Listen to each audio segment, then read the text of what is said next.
بسم اللہ الرحمن الرحیم۔ السلام علیکم۔ بخاری وائس میں خوش آمدید۔ اللہ تعالیٰ قرآن مجید میں ارشاد فرماتے ہیں، پاک ہے وہ ذات جو اپنے بندے کو راتوں رات لے گئی مسجد حرام سے مسجد اقصی تک، جس کے گردا گرد ہم نے برکت رکھی ہے کہ ہم اسے اپنی عظیم نشانیاں دکھائیں۔ بے شک وہ سنتا دیکھتا ہے۔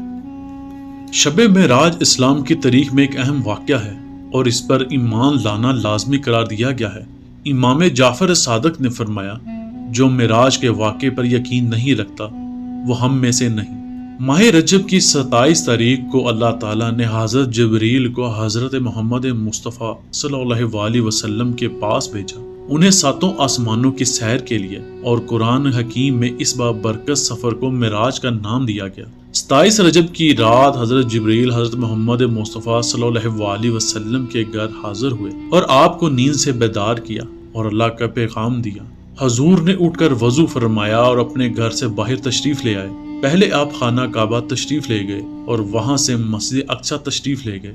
مسجد اقصی سے آپ نے 7 آسمانوں کی طرف سفر شروع کیا۔ جب آپ سدرۃ منتہا پہنچے تو حضرت جبریل نے عرض کی کہ میرا اور آپ کا ساتھ یہاں تک تھا، اس سے آگے جانے پر میں جل جاؤں گا۔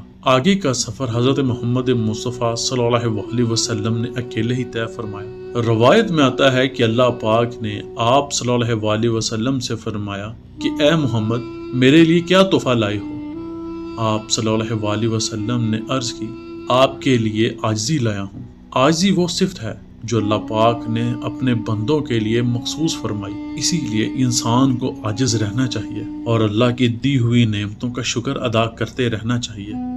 اللہ مجھے اور آپ کو آسانیاں دے اور آسانیاں تقسیم کرنے کی توفیق عطا فرمائے، آمین۔